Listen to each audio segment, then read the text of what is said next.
ஸல்லல்லாஹு அலைஹி வஸல்லம் அவர்களும் ரொம்ப பிரஸ்தாபித்து சொல்லி இருக்கிறார்கள். இப்படி இருக்கக்கூடிய நிலையில் தாங்க இப்படி உட்கார்ந்து இந்த பைத்துகளை படிச்சுக்கிட்டு அந்த பிள்ளைகள் படிக்கிறதை கேட்டுக்கிட்டு இருக்கிறீங்களே, இது நல்லா இல்லையே, இப்படி செய்வது முறையாக இல்லை, இது அழகாக இல்லை, இது உங்களுக்கு தகுமா என்று அவங்க கேட்கிறாங்க. அந்த சாபி பார்த்து சொன்னாங்க, ஆமீர் இப்னு ஸஅதை பார்த்து, ஆமீர் இப்னு ஸஅத் இங்க வாங்க, உங்களுக்கு இதை கேட்க பிரியம் இருந்தா உட்கார்ந்து கேளுங்க, இல்லைன்னா நடைய கட்டுங்க. சொன்னது யார்? ரசூலினுடைய தோழர்கள் ஸல்லல்லாஹு அலைஹி வஸல்லம்.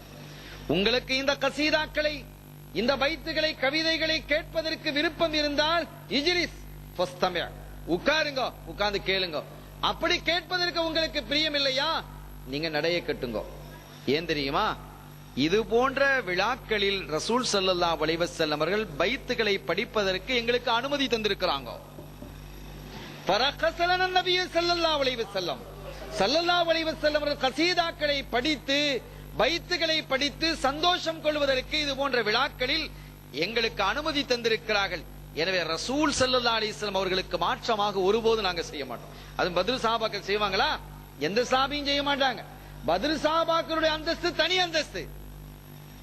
அல்லாஹ் சொல்லி இருக்கிறதாக ஸல்லல்லாஹு அலைஹி வஸல்லம் சொல்றாங்க, ஃபஃஅலு மா ஷி'தும், நீங்க என்ன வேணாலும் செய்யலாம், நான் உங்களை குற்றம் பிடிக்க மாட்டேன்னு அல்லாஹ் சொன்னான்.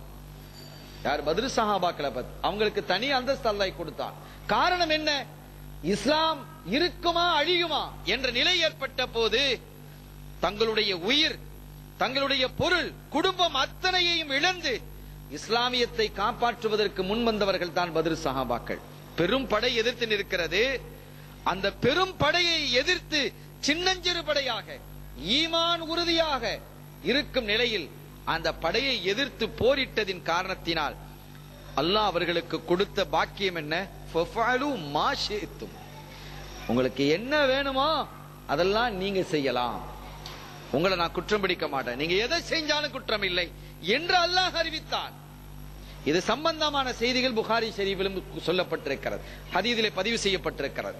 அருமையான பெருமக்களே, அதற்காக அவர்கள் எதையும் செய்யக்கூடியவர்களும் அல்ல, தவறு செய்யக்கூடியவர்கள் அல்ல, பரிசுத்தமானவர்கள், பரிசுத்தத்திலும் பரிசுத்தமானவர்கள் பத்ர் சஹாபாக்கள். எனவே அப்படிப்பட்ட பத்ர் சஹாபாக்கள் சொன்னார்கள், உங்களுக்கு விருப்பம் இருந்தா உட்கார்ந்து கேளுங்க, அப்படி விருப்பம் இல்லையா ஆமீர் இப்னு ஸஅத் நீங்க போயிடலாம். எங்களுக்கு கண்மணி ஸல்லல்லாஹு அலைஹி வஸல்லம் அவர்கள் உத்தரவு தந்திருக்கிறார்கள் இது போன்ற நிகழ்ச்சிகளில் என்று. கண்மணி ஸல்லல்லாஹு அலைஹி வஸல்லம் அவர்கள் உத்தரவு தந்ததை, கவிதைகளை படிப்பதை, பிள்ளைகள் படிக்க வைத்து கேட்பதை, கவிதைகளை எழுதுவதை, கவிதை எழுதினாதானே படிக்க முடியும். அப்படியானால் அல்லாஹ் சொன்னதாக இவர்கள் சொல்லுகிறார்களே, அப்ப அதனுடைய கருத்து என்ன? அப்ப இங்க இவ்வளவு தெளிவா இருக்கு. இந்த ஹதீஸ் நஸாயில இருக்கு, சிஹாவு சித்தாவுடைய கிரந்தமாகிய ஒரு கிரந்தம், நஸாயில இந்த கிரந்த ஹதீஸ் இடம்பெற்றிருக்கிறது. இன்னொரு செய்தி வருகிறது பாருங்கள்.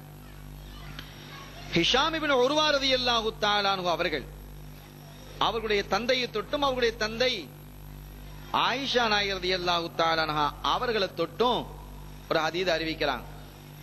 ஸல்லல்லாஹு அலைஹி வஸல்லம் வீட்டுக்கு வர்றாங்க. ஆயிஷா நாயிட்ட ஒரு புள்ள வளர்ந்து வந்தாங்க. ஆயிஷா நாயகி ஒரு பிள்ளைய வளர்த்து வந்தாங்க. அந்த பிள்ளைக்கு கல்யாணம் முடிச்சு கொடுக்கறாங்க. அன்சாரி, மதீனாவில் உள்ள ஒரு சஹாபிக்கு கல்யாணத்தை முடிச்சு கொடுக்கறாங்க. அந்த பிள்ளை நம்ம ஊர்லயும் கூட எத்தனை வீடுகள்ல வேலை பார்க்கும், அந்த பிள்ளைக்கு கல்யாணத்தை முடிச்சு வைப்பாங்க. அது போன்று ஆயிஷா நாயகி ரலியல்லாஹு தஆலா அன்ஹா அவர்களிடத்திலே வளர்ந்து வந்த ஒரு பிள்ளைக்கு ஆயிஷா நாயகி ஒரு கல்யாணத்தை முடிச்சு வைக்கிறாங்க. அப்படி கல்யாணத்தை முடிச்சு, கல்யாணம் முடிஞ்சு மாப்பிள்ளை வீட்டுக்கு அனுப்புறாங்க. ஸல்லல்லாஹு அலைஹி வஸல்லம் வர்றாங்க. என்ன ஆயிஷா, பொண்ணு அனுப்பியாச்சா? ஆமா நான் நாயகமே, பொண்ணை மாப்பிள்ளை வீட்டுக்கு அனுப்பி இருக்கிறேன். சும்மா அனுப்பிட்டீங்களே, அப்ப என்ன செய்யணும் நாயகமே? மதீனா வாசிகளை பாத்தீங்களா, மக்கா வாசிகள்கிட்ட இந்த ரசனை குறைவா இருக்கு. மதீனா வாசிகளிடத்திலே அவர்களுக்கு இந்த கசீதா பைத்துகள் படிப்பது என்பது இன்பமாக இருக்கிறது. நீங்க ஒரு 2-3 பேர் அனுப்பி ஒரு தப்சு கொடுத்து அடிச்சு மாப்பிள்ளை வீட்டுக்கு அப்படி அனுப்பி பொண்ணு அனுப்பி வச்சிருந்தா அது ரொம்ப நல்லா இருந்திருக்குமே என்று ஸல்லல்லாஹு அலைஹி வஸல்லம் சொன்னாங்க.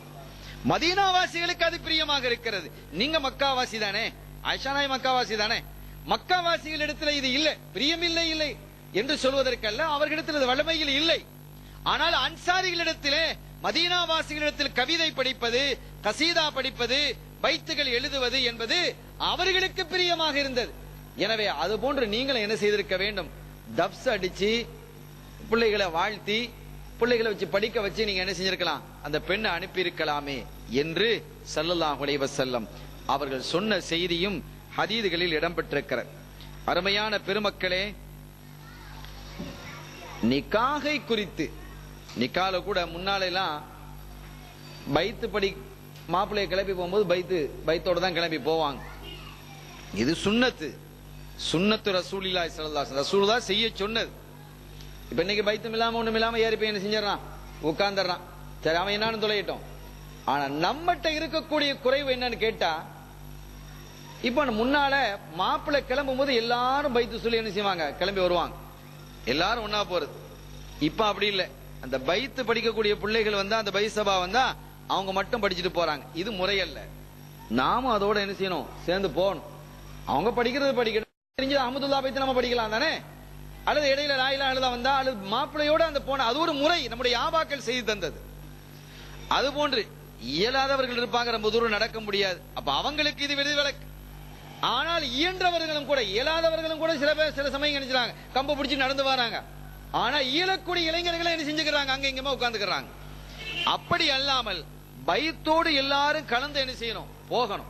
மாப்பிள்ளையோட கலந்து போய் மஜ்லிஸ்ல கொண்டு வந்து, நிக்காஹ் மஜ்லிஸ் வர்ற வரைக்கும், நிக்காஹ் எந்த மஜ்லிஸ் நடக்குதோ அது வரைக்கும் என்ன செய்யணும்? கொண்டு வந்து போய் வருவதுதான் ஒரு அழகான நடைமுறை. நம்முடைய ஆபாக்கள் அதை ஏற்படுத்தி தந்தார்கள். நிக்காகை நீங்கள் எப்படி செய்ய வேண்டும் என்று ரசூல் ஸல்லல்லாஹு அலைஹி வஸல்லம் சொன்னாங்க. ஸல்லல்லாஹு அலைஹி வஸல்லம் அவர்கள் நிக்காஹ் செய்ய சொன்னது, நீங்க நிக்காஹ் செஞ்சு வைங்க. அலினுன் நிக்காஹ, நிக்காகை நீங்கள் பகிரங்கப்படுத்துங்கள். நிக்காஹ் செய்யறத ரகசியமா செய்யாதீங்க. ரகசியமாக கல்யாணம் செய்யாதீர்கள். அலினுன் நிக்காஹ, நிக்காகை பகிரங்கப்படுத்துங்கள், ஏலான் செய்யுங்கள், அறிவிப்பு செய்யுங்கள். நிக்காஹ் இருக்குதுன்னு சொல்லி அது எல்லாருக்கும் நடக்குது, அது பிரச்சனை இல்லை. கார்டு அடிக்கிறோம், சொல்லி விடுறோம், அது ஏலான். பள்ளிகளுக்கு கடிதங்கள் கொடுக்கிறோம், இது அறிவிப்பு. இது நபியினுடைய சுன்னத். ஸல்லல்லாஹு அலைஹி வஸல்லம் அவர்கள் அறிவிக்க சொன்னார்கள். வஜஅலூஹா ஃபில் மஸ்ஜித், அதை பள்ளியில் நடத்துங்கள். நிக்காஹ் நடத்துறது பரக்கத்தான இடம் எது? மஸ்ஜிதுகளில் நடத்துவது. மஸ்ஜிது இல்ல, வசதி இல்ல சொன்னா மஜ்லிஸ்களை நம்ம நடத்திக்கிறோம். ஆனா பொதுவா ரசூல் சொன்னது மஸ்ஜிதுகளில் நீங்கள் என்ன செய்யுங்கள்? நிக்காஹ்களை நடத்துங்கள். புகாரியிலும் ஹதீஸ் இருக்கிறது. அதோடு இன்னொன்னு சேர்த்து சொன்னாங்க, வஜஅலு ஃபீஹா துஃப உத்ரிபு ஃபீஹா துஃப அவ் கமா கான அலைஹி ஸலாத்து வஸலாம், அதில் தப்ஸ் அடியுங்கள் என்று ஸல்லல்லாஹு அலைஹி வஸல்லம் சொன்னாங்க. நீங்க தஃப் அடிக்கணும். தஃப் அடிப்பது என்பது, அடித்து பைத்துகளை படிப்பது என்பது சுன்னத்தான ஒன்று. ஸல்லல்லாஹு அலைஹி வஸல்லம் செய்ய சொன்னது. இது ஹதீதுகளில் தெளிவாக இடம்பெற்றிருக்கிறது. தஃப் அடிப்பது என்பது துஃப், அரபியில துஃப்னு சொல்றோம், நாம தப்ஸ்னு சொல்றோம். ஆக தப்ஸ் அடித்து பைத்துகளை படித்து அதை நீங்கள் மஸ்ஜிதுகளிலே நிக்காகை நடத்துங்கள், நிக்காகை பகிரங்கப்படுத்துங்கள் என்று கண்மணி ஸல்லல்லாஹு அலைஹி வஸல்லம் சொன்னாங்க. நிக்காக வெள்ளிக்கிழமை நடத்துறது இன்னொரு சுன்னத். வெள்ளிக்கிழமை நடத்துவதும், நிக்காக வெள்ளிக்கிழமை நடத்துறது சுன்னத். ஆனா நம்முடைய மற்ற நாள்ல நடத்த கூடாதுங்கிறது இல்ல. ஆனா வெள்ளிக்கிழமை நடத்தினா அந்த சுன்னத்தையும் சேர்ந்து கிடைக்கும். ஸல்லல்லாஹு அலைஹி வஸல்லம் அவர்களுக்கு விருப்பமானது. ஹைர், அல்ஹம்துலில்லாஹ். அருமையான பெருமக்களே, ஆக இங்கே அவர்கள் கசீதாவை படிக்க சொன்னார்கள். ஆயிஷா, இப்படி நீங்க படிச்சிருக்கலாமே. மதீனா வாசிகளை பாத்தீங்களா, அழகான முறையில் பைத்து படிக்கிறாங்களே, அவங்களுக்குன்னு விருப்பமான ஒரு பைத்து இருக்கு. அப்ப ஆயிஷா நாய் கேட்கிறாங்க, அது என்ன பைத்து நாயகமே என்று சொல்லும் பொழுது ஸல்லல்லாஹு அலைஹி வஸல்லம் அவர்கள் தோலை அசைத்து அசைத்து அந்த பைத்தை படிச்சு காட்டினாங்க. தங்களுடைய தோல் புஜத்தை அசைத்து அசைத்து அந்த பைத்தை படித்து காட்டினார் என்று ஃபத்ஹுல் பாரி சொல்லி காட்டுகிறது. புகாரியினுடைய ஷரஹா இருக்கக்கூடிய ஃபத்ஹுல் பாரி அந்த செய்தியை சொல்லி காட்டுகிறது. ஆக இந்த அளவிற்கு கசீதாக்களை படியுங்கள், நிக்காஹுகளில் படியுங்கள், நிகழ்ச்சிகளில் படியுங்கள் என்று கண்மணி ஸல்லல்லாஹு அலைஹி வஸல்லம் அவர்கள் நமக்கு போதித்திருக்கிறார். இன்னொரு நாள் ஒரு பெருநாள், ஆயிஷா நாயகி ரலியல்லாஹு தஆலா அன்ஹா இந்த ஹதீஸ் அறிவிக்கிறாங்க. ஒரு பெருநாள் அன்னைக்கு நான் வீட்டில் இருந்தேன்.